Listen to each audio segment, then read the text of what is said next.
Bonjour à tous, Florian Beauvais, Société WatchGuard. Merci d'être présent pour ce webinaire qui va traiter des nouveautés de la version 12.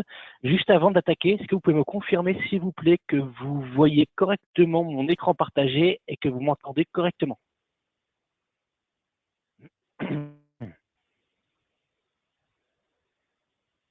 Ok, parfait.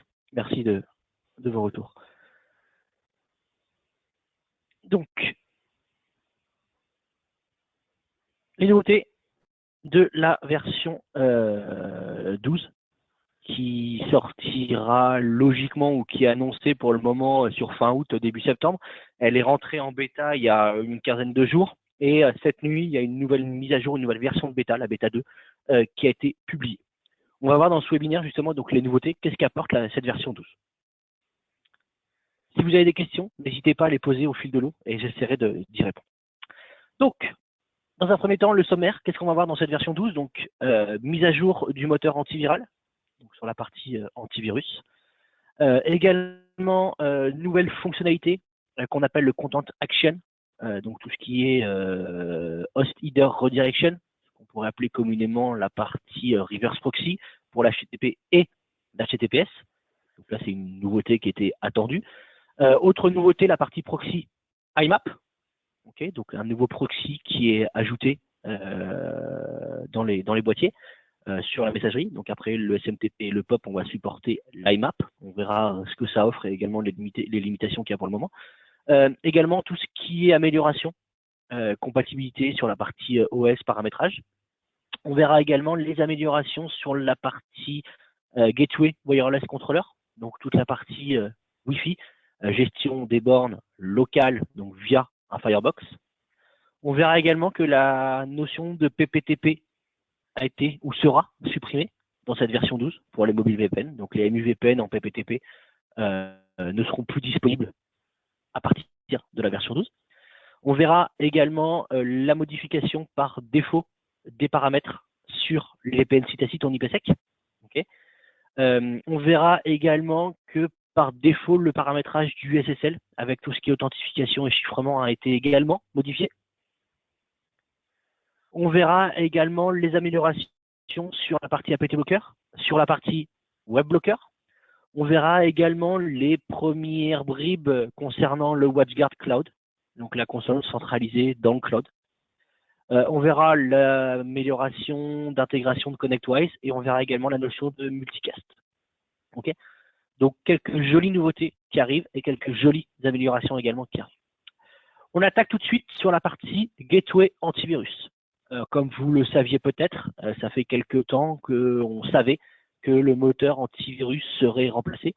On pensait au début que ça serait par Silence. Finalement, il semblerait que Silence soit trop gourmand pour nos boîtiers et par conséquent, on a décidé d'intégrer Bitdefender. Bitdefender donc intégrera nos boîtiers à partir de la version 12 et remplacera AVG. Ok. On s'est rendu compte que la partie AVG par moment était un petit peu ledge. Donc du coup, on a fait clairement une étude et on a vu que sur le marché, Bitdefender répondait clairement le mieux à ce qu'on attendait sur la partie antivirus au niveau de la passerelle. Donc bien évidemment, on gardera l'antivirus sur les flux HTTP, HTTPS si déchiffrement il y a, FTP, SMTP, POP et IMAP. Vous avez certainement également reçu un mail concernant la fin de support d'AVG. Alors, juste pour préciser, AVG est supporté sur les versions inférieures à la version 12 jusqu'au 15 janvier 2018. Donc, jusqu'au 15 janvier 2018, tous les boîtiers qui seront en version inférieure à la version 12 continueront de recevoir les signatures de l'antivirus. D'accord ? Il ne peut pas être mis à jour en version 12, aucune signature ne sera fournie. Dans d'autres mots, il est nécessaire de migrer en version 12 avant le 15 janvier 2018. Ok. On verra également qu'il y aura des signatures et des tailles de signatures qui vont varier en fonction du modèle. Donc, il y aura ce qu'on appelle le set de signatures extended, donc qui ira T10, T15, T30, et puis les anciennes gammes, XTM 25, 26, 33, 330 et 505, 510, 520, 530. Okay, et la partie Enterprise, qui sera une base de signature plus fournie, T50, T70, M200, M300, et puis les nouvelles gammes qui vont être introduites également sur cette fin août, avec le M370, M470, M570 et M670. Okay, et puis après, donc du XTM 515 au 870 et du 1050 au 2520. Ok. Tout ce qui sera également Virtual Firebox, donc à la fois les Firebox V, les XTMV ou les Firebox Cloud, auront la signature ou la suite de signature Enterprise dès lors qu'il y aura 2 Go de mémoire ou plus. Donc c'est un point important lorsque vous ferez du déploiement des machines virtuelles, de bien penser à mettre assez de mémoire pour pouvoir avoir la full signature antivirus. Okay. En termes de configuration, aucun changement. En termes de configuration sur la partie antivirus, ça ne change rien, c'est totalement transparent. Okay, encore une fois, on garde à l'esprit la philosophie WatchGuard, à savoir le best of breed. Donc dès lors que l'on remplace un éditeur par un autre, c'est totalement transparent pour les clients. Alors quand je parle de clients, je parle bien évidemment des clients finaux, mais également de nos partenaires. Derrière, donc il n'y aura aucun changement sur la partie config. Ça se configurera de la même façon, c'est juste que derrière, le moteur sera différent. Okay, on aura également des mises à jour incrémentales et plus rapides. D'accord, donc par conséquent, ça va réduire le temps de téléchargement et ça va également réduire le temps de synchro dans un environnement FireCluster. Okay. Pour l'upgrade, quand vous allez upgrader votre boîtier, si ça a peut-être déjà été fait pour la bêta, donc de la version 11.12, aujourd'hui 4, vers la version 12, tous les fichiers liés à VG seront supprimés. Okay, et du coup, on va télécharger à la fois le nouveau moteur, mais également les nouvelles signatures. Donc par rapport à ça, lors de l'upgrade, ça va prendre un petit peu de temps, entre 7 à 10 minutes pour télécharger les premières signatures. Donc le premier set de signatures qui sera téléchargé mettra entre 7 et 10 minutes. D'accord.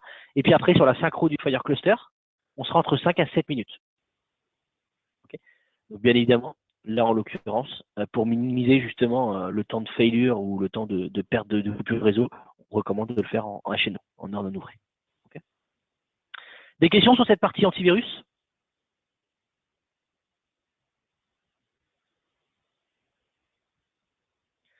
Cédric, ouais, logiquement, meilleure détection pour la signature étendue. Après, je ne sais pas encore exactement ce qu'il y aura dans la signature Enterprise et autres, donc, mais pour moi, oui, il y aura forcément plus de. Comme c'était vraiment le cas sur les petits boîtiers pour la partie contrôle applicatif, on avait une base de signature applicative qui était plus light, pardon, que sur les boîtiers M200 et supérieurs.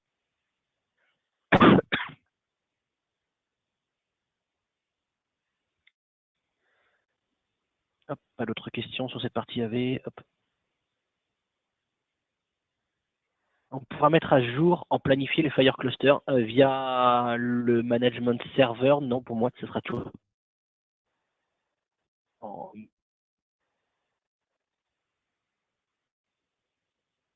Non, là en l'occurrence sur un cluster, il y a une coupure qui est un peu plus longue en fait que la bascule classique.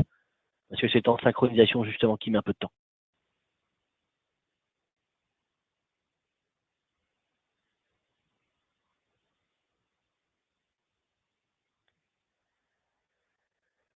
Autre nouveauté, la partie host header redirection.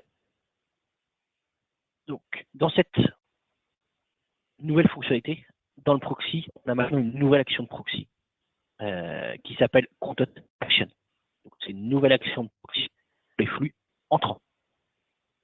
Donc, flux entrant à destination d'un serveur HTTP ou d'un serveur HTTPS. Donc, on est clairement dans une notion de reverse proxy où on va pouvoir utiliser une mail IP publique pour X serveurs. Donc, on ne sera plus limité à une IP publique par serveur. Okay, donc, du coup, l'action Content Action, l'action proxy, permettra du coup de router le flux entrant HTTP et HTTPS depuis une IP publique vers un ou plusieurs web serveurs en interne.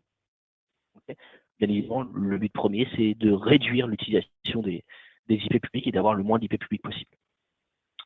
Donc, du coup, on a deux fonctionnalités dans l'action de proxy Content Action, la partie Host Header Redirection, Okay, donc on va envoyer le trafic entrant en HTTP en HTTPS vers différents serveurs, soit en se basant sur le domaine et le chemin, soit en se basant sur le SNI.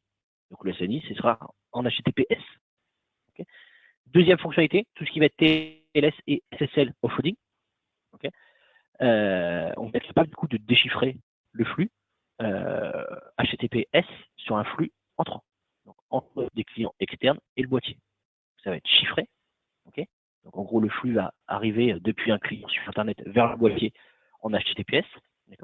Derrière, on va analyser et on renverra le flux en clair, donc la notion de offloading entre le boîtier et le serveur en interne. Donc ça, c'est une grosse nouveauté qui arrive dans la version 12. Dans les actions, donc, on va vérifier le host header ou le chemin à requête. Okay.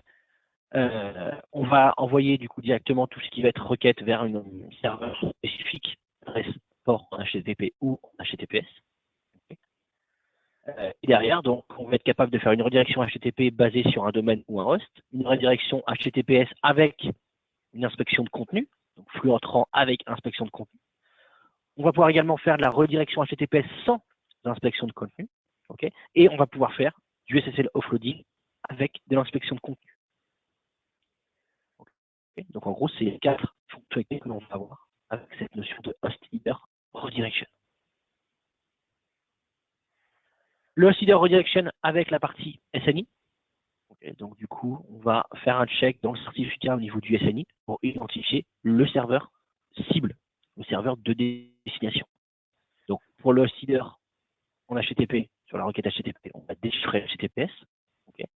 Et puis derrière, on peut, si on veut, spécifier le domaine et le chemin pour le serveur cible. On va le faire sur le server name indication, donc le SNI, pour les requêtes en HTTPS. Okay. Donc le SNI, il est au niveau du handshake dans le TLS, et il spécifie automatiquement le domaine et le chemin. Okay. Donc du coup, si on se base sur le SNI, on saura qu'il faudra renvoyer vers tel serveur. Action. Donc, quand vous allez dans la Policy Manager, dans la partie Setup, Actions, Content, on a une nouvelle action, donc l'action de contenu, avec un HTTP Content standard. Donc, bien évidemment, on peut la modifier ou on peut en créer une. Donc, ça ne change pas. Si vous la modifiez, automatiquement, il faudra l'enregistrer sur un nom différent. Et derrière dedans, donc on peut faire la redirection. Okay. Donc là, basé sur une direction, donc on voit par exemple que le domaine exemple.com, il renverra automatiquement vers l'IP 10.0.40.80. D'accord. Et derrière, donc, je peux faire soit une action de routage, soit utiliser les ports en HTTP ou en HTTPS. Donc ici, on peut rajouter une règle, d'accord, donc dans le add, et dans le contenu, j'ai soit la pattern à matcher, soit l'HTTP proxy action, la notion et l'action de routage. Donc soit je me base sur mon SNAT que j'ai fait au niveau de ma règle, soit je spécifie directement ici dans ma content action le routage que je veux effectuer. Les ports utilisés pour l'HTTP et l'HTTPS, savoir si je veux faire du SSL offloading ou pas, et si je veux loguer ma règle. Okay. En termes de pattern, soit j'ai le nom de domaine, donc par exemple ici le wiki.example.net/étoile, soit le chemin, donc mon exemple.net avec le blog, ou alors le nom de domaine et le chemin, donc le blog.example.net/ressources/étoile. Okay. Donc je peux vraiment spécifier dans quel cas je vais rediriger ou pas. Je peux également mettre en place ici donc le SSL offloading, c'est une case à cocher. Okay. Donc pour activer, on sélectionne ici la case TLSSL offload. Du coup, on va avoir l'HTTPS et le flux HTTPS qui va arriver entre le client sur Internet et mon boîtier. Et derrière, déchiffrement. Et derrière, le boîtier va envoyer le flux en clé en HTTP vers le serveur. Okay. Derrière, un petit tip ici, si on utilise la partie SSL offloading, peut-être changer la configuration sur le serveur d'application. Okay. Par défaut, il y a certains serveurs qui utilisent uniquement de l'HTTPS et acceptent que des requêtes en HTTPS. Du coup, il faudra peut-être le modifier ici et autoriser les requêtes en HTTP puisque l'HTTPS arrivera au boîtier et on aura la notion de SSL offloading qui sera faite par le boîtier. Okay. Et ici, la content action, donc qui est dispo, toujours au niveau de l'action proxy, ça ne change pas. Okay. Donc, on peut faire l'inspection sur l'HTTPS serveur proxy. Okay. Donc là, je suis en HTTP, mais là, je suis en HTTPS. Je sélectionne l'action inspect et je sélectionne l'action content à appliquer. D'accord. Donc, vous voyez également ici que la notion de HTTPS proxy, puisqu'avant, vous n'aviez pas cette page-là. Donc là, je vois clairement que sur mon HTTPS proxy en entrant, j'inspecte, et une fois que j'ai inspecté mon proxy HTTPS, du coup, derrière, je peux choisir mon action de proxy ou mon content action. Okay.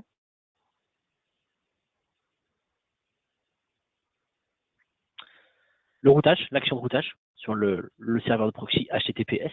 Donc du coup, pour router tout ce qui va être requête HTTPS sans inspection, on autorise hello, on sélectionne l'action à hello plutôt que inspect, et derrière, on configure la redirection. Donc sur la HTTPS, soit je peux faire l'inspection, soit je peux faire du simple redirection avec le host leader redirection basé sur le SNI. Ok. Les changements sur les actions de proxy.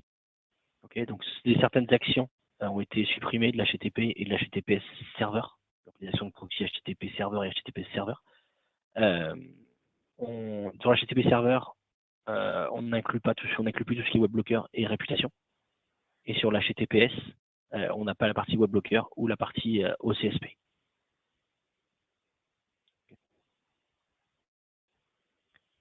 On voit également que, comme je vous disais tout à l'heure, l'action proxy a changé. Okay, donc le web blocker est supprimé depuis la liste de catégories.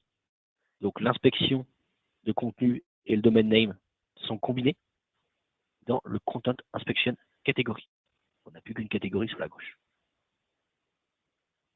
Okay. Et puis après, si on veut le modifier, on peut cliquer sur Edit ici. Et sur le Edit, ici, donc l'inspection, la même chose que sur la version 11. Et du coup, on n'a plus de validation possible sur la validation de certificat. Okay. La même chose sur la console web. Donc, on a dans la partie firewall une notion de content actions. Derrière, on retrouve le standard ou le custom, donc toujours en action de type content. Il va vraiment falloir s'habituer à cette nouvelle action proxy. Content, c'est vraiment la partie host header redirection. Et derrière, pareil, je choisis l'action proxy que je vais appliquer à mon proxy HTTP ou à mon proxy HTTPS. Et je retrouve les mêmes paramétrages avec l'action de routage, si j'inspecte ou si je n'inspecte pas. Okay. Question sur cette notion?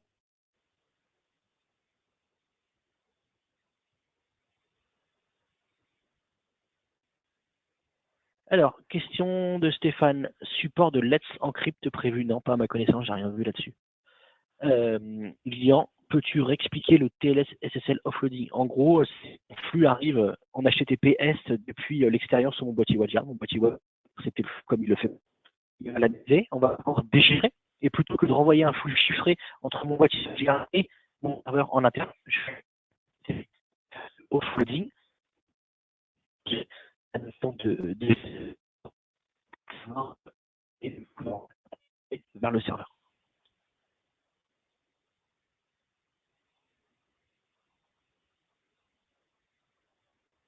Autre nouveauté, Proxy IMAP. Donc Proxy IMAP inclus dans cette version 12. Pour l'instant, ça sera de l'IMAP uniquement, donc TCP port 143 et pas d'IMAPS encore supporté. Ok. Donc j'insiste bien là-dessus aujourd'hui. Je ne sais pas si les clients chez vous utilisent l'IMAP ou l'IMAPS, mais on n'aura pour le moment qu'un proxy IMAP. Comme vous le savez, c'est prévu sur l'offre intégrée les proxys SSL. Donc SMTPS, POPS, FTPS et en l'occurrence IMAPS. En termes de paramétrage, l'IMAP proxy, c'est à peu près la même chose que le POP3. Okay.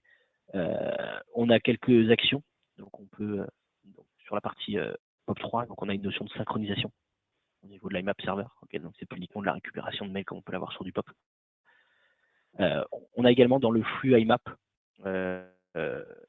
envoyé par un client. Quand tu veux faire une requête, on a différentes informations, tout ce qui est header, information enveloppe, message texte et autres.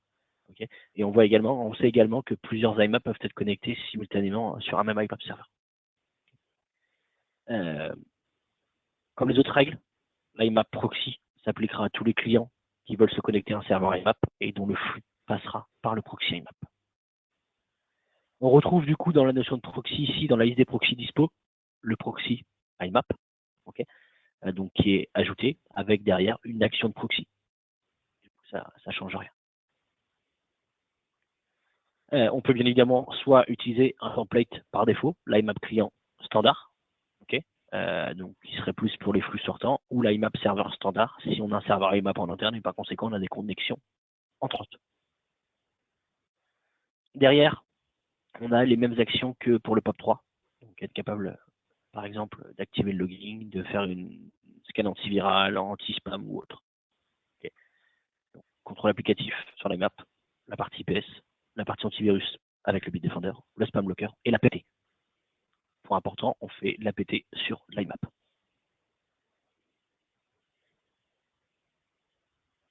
Okay. On a également le message de deny. C'est vraiment une configuration similaire à ce qu'on a aujourd'hui du coup sur les proxys POP3 ou SMTP. Okay. On a également une notion de cache, message scan cache. Okay. On peut avoir un petit délai quand le message est scanné. Donc du coup, vu qu'on a potentiellement un serveur IMAP et plusieurs connexions sortantes vers le même serveur IMAP, on va faire une notion de cache. Ça va éviter à chaque fois de rescanner un même message. Et donc du coup, le premier va être scanné, donc on va peut-être avoir un petit délai. Et puis derrière, si on a une même connexion vers un même serveur IMAP avec le même message, avec le même header et autres, automatiquement le message ne sera pas forcément rescanné parce qu'on aura les informations dans le cache. Okay. Donc dans le cache, ce qu'on a dans l'UID, c'est vraiment le permettant d'identifier clairement un message, le résultat et l'action par rapport au spam blocker, la partie virus outbreak detection avec l'action, et puis derrière l'action pour le message en fonction du nom du fichier, du type de contenu, du header, de la partie antivirus et de la partie APT. Okay. Donc, du coup, on va pouvoir améliorer, j'ai envie de dire, le temps de réponse et traitement sur les fichiers IMAP, enfin sur les connexions IMAP. Donc, comme je vous disais, la notion de cache, on va utiliser ce qui est mis dans le cache. Okay. Après, il peut y avoir que si un message est requêté et qu'il n'est pas dans le cache, du coup, on va faire un scan complet. Et puis derrière, on va stocker les informations. La taille du cache, je ne l'ai pas encore, mais je sais qu'elle va varier en fonction des modèles. Et par contre, ça sera fixe, on ne pourra pas le diminuer ou augmenter la taille du cache par rapport à tel ou tel modèle. Question là-dessus, sur le proxy IMAP. Est-ce que c'est une fonctionnalité de votre côté que vous attendiez?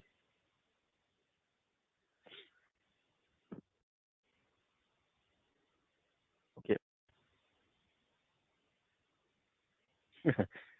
Ok. J'aime bien merci Lilian, c'est cool. On essaye.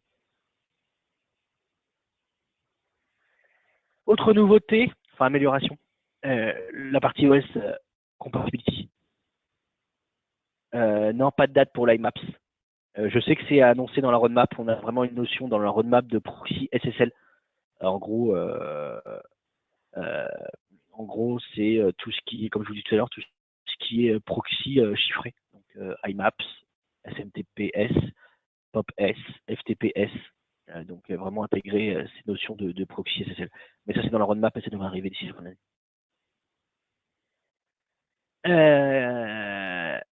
Compatibility. Jusqu'à maintenant, quand vous faisiez une configuration en vierge et que vous alliez dans la partie réseau, il vous demandait de choisir la version du fireware. On a la version 11.9 ou supérieure jusqu'à maintenant. Maintenant, vous avez un troisième choix, c'est la version 12. Le fait de choisir justement cette version 12 vous débloquera un certain nombre de fonctionnalités, comme la partie host header redirection ou autre. Donc pensez bien ici, quand vous allez par exemple mettre à jour un outil ou faire une configuration par défaut en mode offline, de bien sélectionner ici dans la partie Setup OS Compatibility la version 12 ou supérieure. Ok. C'est hyper important. Autre nouveauté et amélioration sur la partie Gateway Wireless. Okay. On a bien évidemment les nouvelles versions de firmware. Donc AP100, 102, 200, une version 1.2.9.13. La AP300, la 2.0.0.8.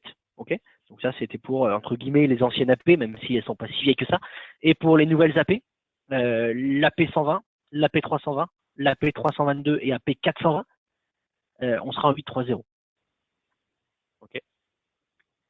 La version firmware 8.3, ça sera dispo uniquement en 11.12.4 et supérieur. J'espère que vous avez déjà mis à jour vos boîtiers au moins en 11.12.4, du coup vous avez déjà cette nouveauté-là. On a apporté également des améliorations sur la version 12, notamment sur la partie découverte et pairing. Aujourd'hui, moi j'ai encore fait l'époque il n'y a pas longtemps et on se rend compte que la notion de pairing, c'est-à-dire qu'une fois que la borne a été découverte, qu'on l'a enregistrée, qu'on a fait la conf et qu'on enregistre la configuration, ça prend un temps pas possible. La borne se met à jour, redémarre, bref, ça prend pas mal de temps. Du coup, on a considérablement diminué ce temps-là avec les AP120, 320, 322 et 420, justement avec ce nouveau firmware-là. Donc ça prend moins de temps. Okay. Aux nouveautés, support de la fonctionnalité, le Fast Hand Over. Okay. Donc le Fast Hand Over, c'était une fonctionnalité qui avait été ajoutée sur l'AP300, qui avait été supprimée sur, de mémoire, les AP120, 320, 322 et 420 qui étaient gérés localement par le Firebox, parce que c'était toujours la fonctionnalité Fast Hand Over était toujours présente dans le support et l'administration cloud. Okay. Donc là, c'est rajouté de nouveau sur les AP120, 320, 322 et 420. Le Fast Handover, qu'est-ce que c'est? En quelques mots, ça permet simplement de faciliter le switch d'un client entre une AP et une autre. Okay. Donc dès lors qu'on va avoir un signal qui va être plus fort sur une autre AP, pour un même SSID, automatiquement, on va forcer, j'ai envie de dire, le client à switcher d'une bande vers une autre. Okay. Donc du coup, on a une valeur minimale par rapport au signal reçu. D'accord. Et dès lors qu'on est en dessous de ce signal-là ou qu'on atteint cette valeur-là, automatiquement, on va switcher vers un signal qui est plus fort.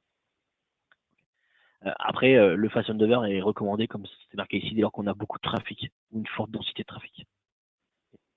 Donc du coup, ici, dans l'activation du Fast Handover, sur la console web ou en local, dans la partie settings, on peut activer le Fast Handover et donner la valeur, ce qu'on appelle le RSSI, donc la valeur minimale, ici pour renforcer le switch. On a également possibilité et augmenter l'intervalle de scan pour la Maps. Vous savez, quand vous faites la Maps sur la console web, on peut maintenant ici définir l'intervalle de scan. Quand vous voulez votre belle map sur la console web avec les bornes, les clients, savoir s'il y a d'autres bornes sur les canaux et autres. Donc maintenant, on peut c'est tous les 4 heures et on peut au lieu d'une heure. Okay, donc on a augmenté du coup vraiment cet intervalle de scan là. Okay.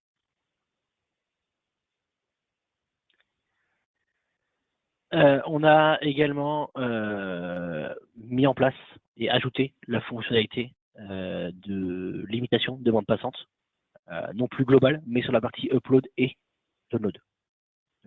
Donc par utilisateur, on peut le faire également par SSID, mais maintenant par utilisateur, on peut vraiment limiter le download et l'upload. Okay.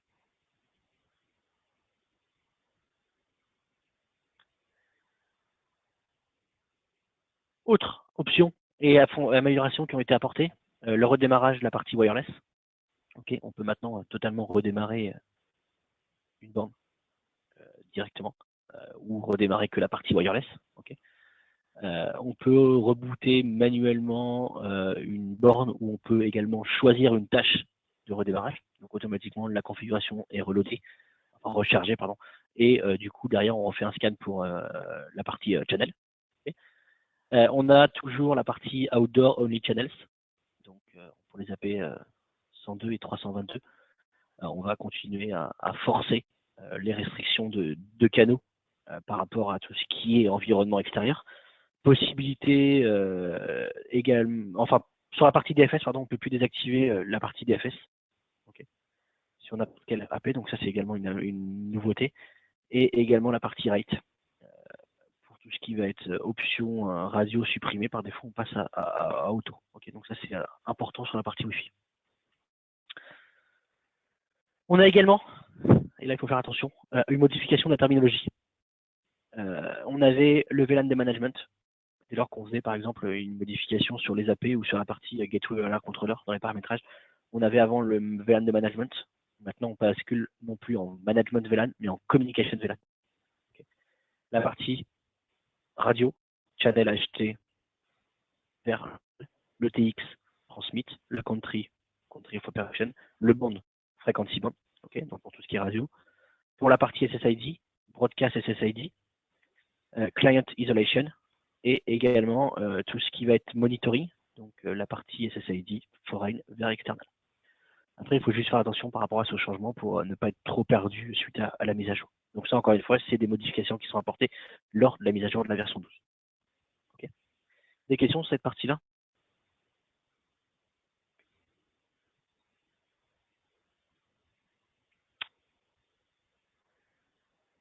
Autre modification, comme je vous disais en introduction tout à l'heure, la partie PPTP, MUVPN PPTP qui est supprimée. Okay.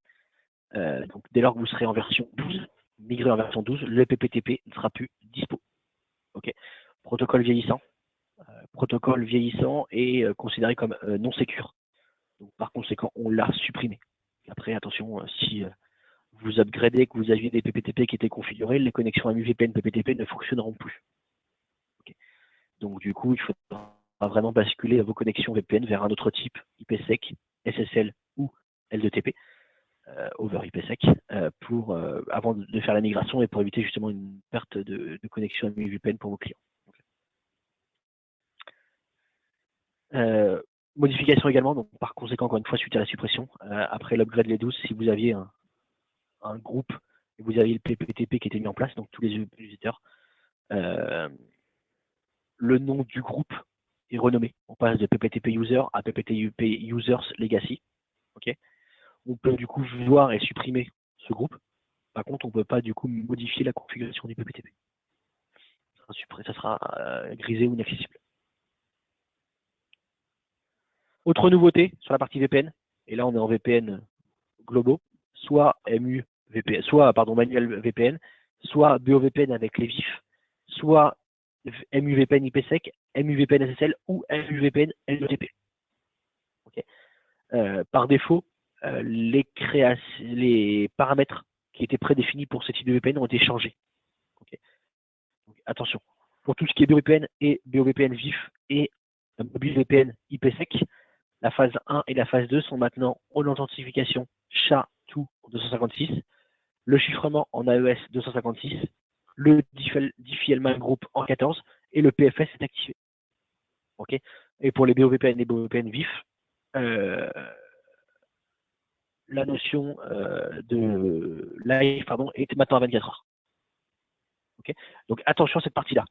Si vous montez un tunnel entre un boîtier en version 12 et un boîtier en version 11, version 12 et en version 11.12.4, que vous laissez les paramètres par défaut, le tunnel ne montera pas. Donc pensez bien d'un côté ou de l'autre à modifier les paramètres. Okay. Si on avait tendance à faire, et moi le premier, quand je montais un tunnel entre deux boîtiers WatchGuard, à laisser la configuration d'authentification phase 1, chiffrement et autres phase 2 par défaut, et derrière, j'enregistrais la conf. Ça ne fonctionnera plus. Si vous êtes sur deux versions de boîtiers, un en 11.12 quelque chose et l'autre en 12. Donc soit on met les deux boîtiers en 12, soit on fait la modification de configuration d'un des deux côtés. Ok. Donc ici, bien évidemment, la phase 1, les paramètres par défaut, et ici, la phase 2. Ok. Pardon, de même que pour la partie VPN, donc en IPsec. En L2TP, modification également. Donc, SHA-2 256 AES, Diffie-Hellman 14.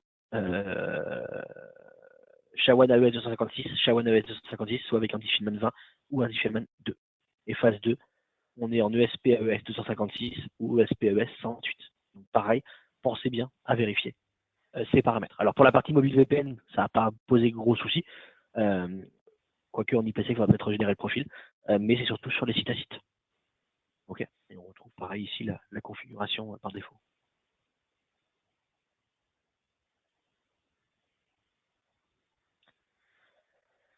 Limitation sur le SHA2, donc supporté sur tous les Firebox, okay, tous les XTM qui ont une accélération cryptographique. Par contre, le SHA2 n'est pas supporté sur les 505, 510, 520, 530, 515, 525, 535, 45, 810, 820, 830, 10, 50 et 2050.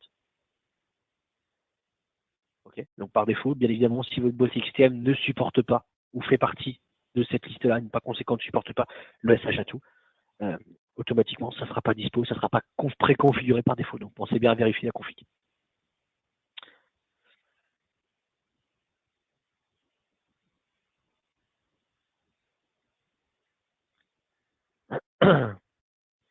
Modification sur la partie MUVPN SSL. On a supprimé les paramètres SSL. Donc au niveau de l'enchiffrement, le Blowfish et le DES, et sur l'identification, le MD5. Okay. Pareil, protocole vieillissant, donc du coup on les a supprimés. Nouveauté, amélioration de l'APT bloqueur. Maintenant, on va scanner tout ce qui est contenu JavaScript. Donc les points JS qui étaient attachés à des mails, maintenant pour être envoyés chez la Slime pour l'exécution dans la sandbox via le module APT bloqueur. Okay. Encore une fois, on est dans l'optique d'augmenter le niveau de sécurité. On se rend compte qu'on avait quand même pas mal d'attaques via du JS, donc soit du JS attaché directement dans le mail, soit en pièce jointe. Okay, donc du coup, on a ajouté cette extension-là dans les possibilités de scan chez la slide, donc dans l'APT blocker. Donc du coup, on a toujours les anciens fichiers. Ça peut faire une petite piqûre de rappel pour certains. Donc tout ce qui était Windows PE, donc portable exécutable. Du coup, dedans, on avait les extensions CPL, EXE, DLL, OCX, 6, SCR, DRV et UFI. Tout ce qui est document PDF, tout ce qui est document Office, donc les points XLS, XLSX, Doc, DocX et ainsi de suite. Les fichiers RTF. Ensuite, tout ce qui était lié à la mobilité, donc Android, les APK, les fichiers Mac, les points .pp, et on rajoute, comme je vous disais, la partie JS, donc JavaScript. Okay. Amélioration également sur la partie WebBlocker. Jusqu'à maintenant, les connexions, les requêtes faites depuis le boîtier WatchGuard pour taper chez ForcePoint pour connaître l'appartenance d'une URL à une catégorie étaient faites en HTTP. On bascule en HTTPS. D'accord ? Donc les requêtes maintenant sortant du boîtier WatchGuard vers ForcePoint se feront en HTTPS. Si vous passez par un proxy, vous savez que dans la possibilité de faire des requêtes sur la partie WebBlocker, on peut passer par un proxy pour les mises à jour ou autre. Il faut être sûr que le proxy du coup soit configuré en HTTPS. Okay. On a également une notion de cache, configuration possible sur le cache. Encore une fois, pour augmenter la performance, les boîtiers vont être capables justement de stocker les différentes requêtes sur les URL dans le cache. Okay. Et du coup, on peut modifier ici le nombre d'entrées dans le cache et on peut également modifier la date d'expiration du cache. Okay. Pour le moment, on vous recommande d'utiliser les paramètres par défaut. Okay. Donc, à savoir 64 000 entrées et un cache qui expire au bout d'une journée. Okay. Je suis toujours partagé moi sur la notion de cache parce que on a quand même pas mal de contenu dynamique sur les pages web. Donc, du coup, peut-être que ça peut entraîner une reclassification ou autre de la page. Donc, du coup, le cache une journée, c'est bien. Ok, donc paramètres du cache, la partie WebBlocker, donc la taille du cache. Donc, combien d'entrées je vais avoir, combien de requêtes je vais être capable de stocker dans mon cache. Okay. Attention, le changement de la taille du cache peut entraîner derrière des effets de bord, notamment sur l'usage mémoire du boîtier. Okay. Après, on va avoir une taille de cache maximale en fonction des boîtiers. Expiration. Okay. Encore une fois, durée de conservation. Par défaut, on est à 1 jour. Okay. Et jusqu'à maintenant, la durée d'expiration du cache n'était pas modifiable, donc ça c'est une nouveauté. Des questions sur cette partie-là? Pas de questions? Ok, je continue. WatchGuard Cloud. WatchGuard Cloud, vous avez peut-être déjà entendu parler. Pour ceux qui étaient présents à notre partenaire D au mois de mai, on a fait une annonce là-dessus, enfin, la Corp a fait une annonce là-dessus.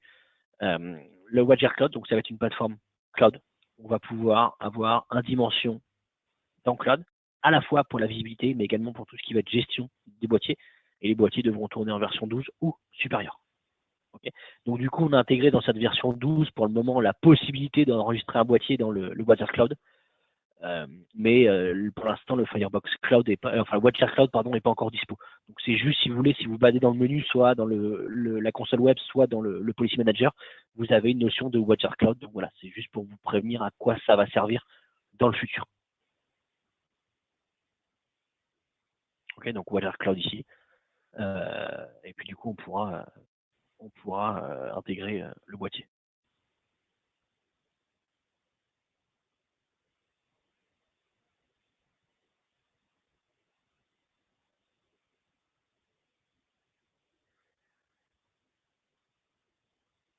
ConnectWise. Alors, je ne sais pas si j'ai des partenaires qui utilisent ConnectWise. Question sur le cloud. Le service cloud payant, oui, à mon sens, ça sera payant. Ça sera payant en fonction de la durée de conservation des logs, la volumétrie et autres. Pour l'instant, on a très peu d'infos là-dessus, mais oui, ce sera un service payant. Ça remplacera Dimension, on pourra faire quoi avec? Bonne question. Ça remplacera Dimension, oui et non. Ça sera une nouvelle possibilité de Dimension. Aujourd'hui, on a pas mal de questions par rapport à Dimension, savoir où est-ce que je mets Dimension, est-ce que je le mets chez mon client, est-ce que je le mets chez moi et je dis à mes clients d'envoyer leur log vers mon Dimension, ou je l'héberge chez Amazon, futur chez Azure, ou chez un provider genre OVH ou autre. Donc là, du coup, on aura une autre variante où on pourra avoir un dimension dans cloud via WatchGuard Cloud, et du coup, on pourra envoyer log vers ce service-là. Okay. Du coup, ça sera WatchGuard qui sera en charge de la maintenance, de la conservation des logs, des backups et autres. Okay. Et on aura également une notion de management. Pour l'instant, la seule notion de management que je pourrais voir, ça serait potentiellement une dimension commande. J'espère juste qu'ils vont l'améliorer. Quid de la quantité des logs stockés, bah, on aura différents abonnements, types d'abonnements, de paliers, en fonction des logs. Et de la quantité plutôt des logs.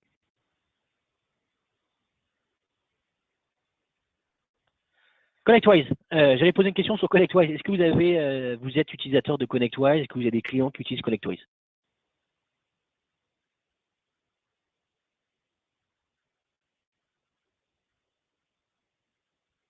Non, okay. Bon, la réponse ne me surprend pas. Quel est le pays pour les logs? Bah, du coup, je pense qu'avec la GDPR, ça sera forcément une plateforme en Europe. Donc, après avoir. Ok, pas de client ConnectWise. Bon, j'ai passé quand même dessus, je suis obligé. On a dans la partie ConnectWise tout ce qui va être priorité sur les tickets. Donc ConnectWise, c'est un outil de ticketing pour info. Où du coup on peut dire au boîtier WatchGuard dès lors qu'il y a une détection qui est faite ou autre, de générer du coup automatiquement un ticket dans cette plateforme ConnectWise. Donc du coup ici on peut faire une configuration. On va pouvoir par exemple définir ici les différentes informations et créer un ticket et derrière définir une priorité sur le ticket. Okay. Donc c'est une des améliorations qu'on a apportées avec l'intégration de ConnectWise. Okay. Autre point, multicast. Donc on va supporter le multicast. Okay. Donc méthode de distribution depuis une source vers différentes sources pour pas mal de trafic. Aujourd'hui, le multicast est utilisé notamment dès lors qu'on fait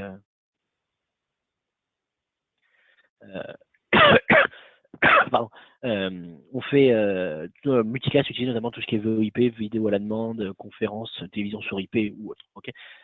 Maintenant, le boîtier WatchGuard peut être utilisé comme local multicast pour router et forwarder le trafic depuis une source vers différentes cibles. Okay. Donc, on va recevoir depuis différents nœuds, différentes workstations, et puis derrière, on va être capable de joindre dans le multicast. Okay. Donc, vous avez ici un schéma du multicast. Comment ça fonctionne. Donc, par exemple, un boîtier WatchGuard, un serveur de vidéo, un routeur et un vidéo client. Et du coup, derrière, on va avoir les différentes requêtes pour faire justement du EKS et propager les différents flux.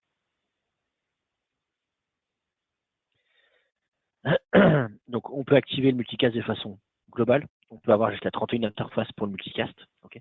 Et puis, derrière, on peut sectionner donc une norme du multicast, on appelle le RPS, le rendez-vous point, sectionner un ou plusieurs rendez-vous de point. Okay. Donc derrière, justement, sur les protocoles de multicast, donc tout ce qui va être PIM, SM, l'IGMP, donc IGMP basique, ou V2, V3 et IPv4. Donc ça, c'est les protocoles qui sont supportés. Les protocoles non supportés, le static multicast, le PIMDM, l'IGMP snooping, l'IGMP proxy, l'IPv6. Okay. Et puis derrière, du coup, ce qui va être supporté en termes de fonctionnalité sur le boîtier, le Mixed Routing Mode, le BOVPN VIF Firecluster. Et pour l'instant, pas de multicast sur du bridge, du drop-in, l'actif-actif ou du manuel BOVPN. Okay. Donc si vous avez besoin de faire du multicast, regardez bien que votre boîtier n'est pas déployé dans un de ces modes-là. Les interfaces qui vont être supportées, physique, VLAN Bridge, Link Agrégat, donc le lag, le wireless et le BOVPN VIF. Pas de modem, pas de loopback, pas de MUVPN. Et les zones external trusted optional custom, donc soit toutes les zones. Okay. Donc le multicast, comment on l'active? Donc du coup, par exemple ici dans la partie BOVPN, j'ai mon BOVPN qui est monté et je peux activer dedans le multicast. Okay. Donc j'active le multicast, je choisis les différentes interfaces pour le multicast, et en l'occurrence je vois ma notion de VIF. De même que sur le Policy Manager ici, je peux configurer le multicast et choisir ici l'interface pour le multicast. Donc le Policy et le fera. C'est des règles qui vont être automatiquement ajoutées, comme lorsqu'on fait un tunnel IPsec. Les policies alias, donc du coup l'interface incoming, la source, la destination et les ports et protocoles. Okay. Autre nouveauté également, alors attendez, je vais voir si j'ai des questions. GLPI. C'est quoi ta question, Stéphane, sur la partie GLPI?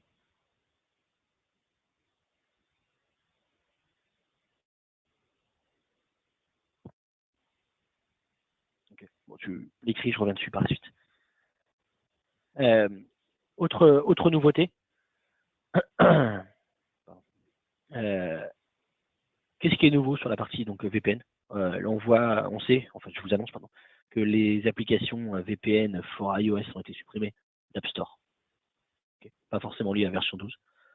Et du coup, si vous avez besoin de monter un tunnel, soit vous prenez les applications, j'ai envie de dire, génériques, soit vous pouvez sur la partie, par exemple iOS, utiliser directement le client VPN de base. Ok. Est-ce que vous avez des questions? On voit quand même qu'il y a quand même pas mal de nouveautés, pas mal de nouvelles fonctionnalités qui sont apportées, des modifications. J'ai pas encore eu la question, mais vous voyez que dans cette première version de V12, il n'y a pas le portail SSL tant attendu. Il arrive. L'intégration, la création était un petit peu décalée. Donc du coup, normalement d'ici la fin d'année, on aura le portail SSL pour être capable d'avoir une page et un portail et de publier différentes applications dessus. Ok. Stéphane, au lieu de ConnectWise API vers GLPI. Ouais, non, pour l'instant, je pense que ConnectWise est plus répandu que GLPI. Donc pour l'instant, non, j'ai pas de bruit là-dessus concernant une intégration vers GLPI. Visionnage ultérieur, oui, cette présentation a été enregistrée, Denis. Donc du coup, elle sera publiée. Okay. Est-ce que vous avez d'autres questions sur cette présentation des nouveautés de la version 12? Donc comme je vous disais, bêta sortie il y a une quinzaine de jours, nouvelle version bêta sortie cette nuit. Donc pareil, si vous voulez la tester, il y a un site, c'est le WatchGuard Center Code. Okay. Donc du coup, vous pouvez ici vous enregistrer et créer un compte si besoin. Ok, donc du coup ici, hop, et une fois que vous êtes connecté, vous avez accès aux différentes versions bêta. Donc en l'occurrence, vous allez voir que moi j'ai plusieurs bêtas sur lesquelles je participe, dont la version 12 ici, FireWare version 12 bêta. Okay. Et donc du coup, j'ai les informations, qu'est-ce qui est nouveau, les downloads et autres. Donc si vous voulez participer, n'hésitez pas, envoyez-moi un petit mail à france@watchguard.com et je vous enverrai le lien pour vous connecter si besoin pour tester la version 12 bêta.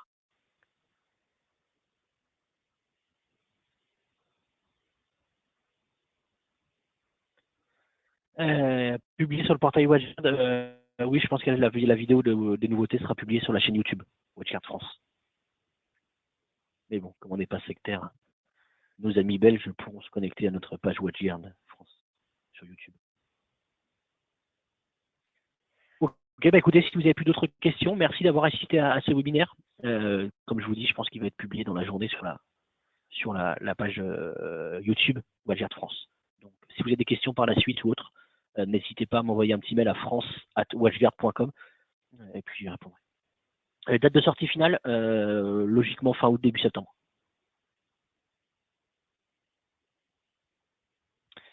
Merci à tous, bonne journée et bon week-end avec beaucoup d'avance. Merci bien, au revoir.